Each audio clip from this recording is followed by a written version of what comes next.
घर वो जगह है जहां एक व्यक्ति अपने सपने बुनता है, उनके पूरे होने पर खुशी से उत्सव मनाता है। दुख दर्द सबका भार घर पर ही लाता है।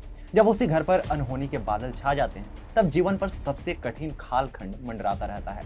ऐसे ही एक घटना गुरुग्राम स्थित सेक्टर 109 में चिंटल्स पैराडीसो हाउसिंग सोसाइटी की बहुमंजिला इमारत के 2 टावर गिरने से हो गई, जिसके बाद उस सोसाइटी के अन्य टावर्स में रहने वाले लोगों को घर छोड़ने का निर्देश जारी कर दिया गया। सैकड़ों लोग बेघर हो गए। किसी के बच्चे की परीक्षा थी तो किसी के बेटी की शादी। लेकिन ऐसा खौफनाक मंजर छाया कि अब लोगों की हालत दयनीय हो गई है।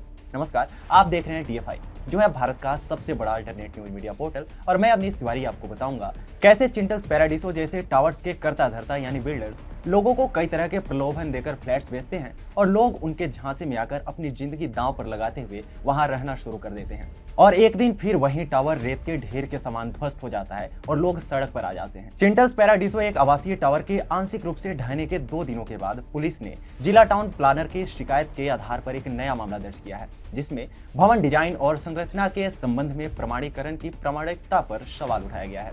चिंटल इंडिया के प्रबंध निदेशक प्रशांत सोलोमन सहित कई व्यक्तियों के खिलाफ धोखाधड़ी, जालसाजी और आपराधिक साजिश से संबंधित भारतीय दंड संहिता की विभिन्न धाराओं के तहत मामला दर्ज किया गया है। प्राथमिकी में कहा गया है कि दुर्घटना ने साबित कर दिया है कि स्ट्रक्चर इंजीनियर और प्रूफ कंसल्टेंट का सर्टिफिकेट और ठेकेदार का काम क्रेडिट योग्य नहीं बल्कि फर्जी है। FIR में structure engineer, design consultant, architect और ठेकेदार कंपनी के नाम है।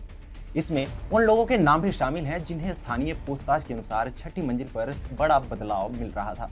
ध्यान देने वाली बात है कि टावर डी की 6ठी मंजिल का एक बड़ा हिस्सा पहली मंजिल तक गिर गया था, जिसमें 2 महिलाओं की मौत हो गई थी। हादसे के दिन हरियाणा के मुख्यमंत्री मनोहर लाल खट्टर ने ट्वीट किया था कि वह व्यक्तिगत रूप से स्थिति की निगरानी कर रहे हैं। गुड़गांव स्थित चिंटल्स इंडिया ने द्वारका एक्सप्रेसवे क्षेत्र में कई आवास और वाणिज्यिक परियोजनाएं विकसित की हैं। ध्यान देने वाली बात है कि ये घर, उसमें भी कहें तो सपनों का घर बनाने के लिए एक अपर मिडिल क्लास वर्ग से आने वाले लोगों को नोएडा या गुरुग्राम में न करते हुए भी अपने जीवन की अहम पूंजी का 1 से 2 करोड़ का हिस्सा निवेश करना पड़ता है। और इसके बाद जब उन्हें पता चले कि उनके घर में इतनी बड़ी त्रुटि है कि उसे ढहाना पड़ेगा, ऐसे में उसके परिवार पर क्या बीतेगी, यह अनुमान लगाना आसान बात नहीं है।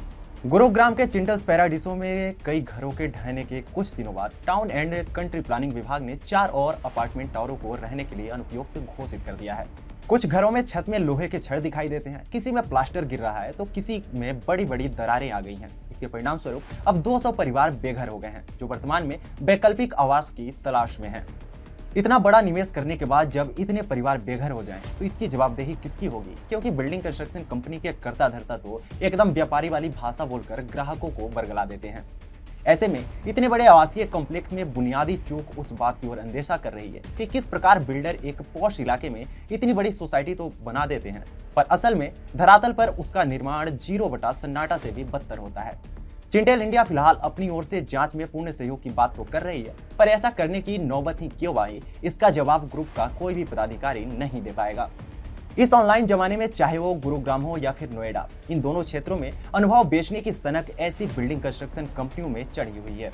ऐसी बिल्डिंग कंस्ट्रक्शन कंपनियां अपने ऑनलाइन रिव्यूज को पेड रिव्यूज के माध्यम से खरीद तो लेती हैं, जिसमें यह कंपनियां दावा करती हैं कि बड़े रिहायशी इलाके के साथ साथ सोसाइटी में दिल्ली NCR का सबसे बड़ा क्लब है, लाइब्रेरी समेत एक बड़ा रीडिंग स्पेस है, पार्टियां करने के लिए सोसाइटी में ही बड़ा क्लब से लेकर आधुनिक तकनीकों से लैस जिम और पार्किंग स्पेस है। ऐसे तमाम दावों को करते समय ये कंपनियां खरीदार को कई बड़ी खामियां छुपाने के लिए बड़े बड़े ऑफर्स भी प्रदान करती हैं, जिसके लालच में ग्राहक ना करते हुए भी हाँ करने का मन बना लेते हैं और फंस जाते हैं। एक बड़ी रकम निवेश करने के बाद सार्वजनिक जीवन में आम आदमी ये सोचता है कि अब समाज में उसका कद बढ़ेगा, परंतु वह इस बात पर गौर नहीं करता कि क्या वह जगह सुरक्षित है। निस्संदेह भारतीयों को चकाचौंध से भरे अपार्टमेंट परियोजनाओं से सावधान रहने की आवश्यकता है, जो उन्हें दुनिया की सभी सुविधाओं का वादा करती है। ऐसे में इस बात की बहुत अधिक संभावना है कि ऐसे भवनों का निर्माण बिना किसी गुणवत्ता नियमों को ध्यान में रखे जल्दीबाजी में किया जाता है। अधिकांश इमारतें बिना पर्यवेक्षण के ही बनाई जाती हैं, इसलिए ऐसे टावरों के लिए दुर्घटनाएं एक प्राकृतिक घटना के रूप में आती है। घर खरीदार हमेशा ऐसे होते हैं जो अपना सारा पैसा ऐसे घरों में लगाते हैं और फिर अपना सब कुछ खो देते हैं। ऐसे में अब भारत में अपार्टमेंट संस्कृति के उत्सव को रोकने की जरूरत है, क्योंकि यह विनाश को दावत देने वाली परियोजना बनता जा रहा है। जो घटना गुरुग्राम स्थित सेक्टर 109 में चिंटल्स पैराडीसो हाउसिंग सोसाइटी में घटी है, उससे यह सिद्ध होता है कि कैसे नाम बड़े और दर्शन छोटी वाली कहावत असल जीवन में कभी भी और कहीं भी चरितार्थ हो सकती है।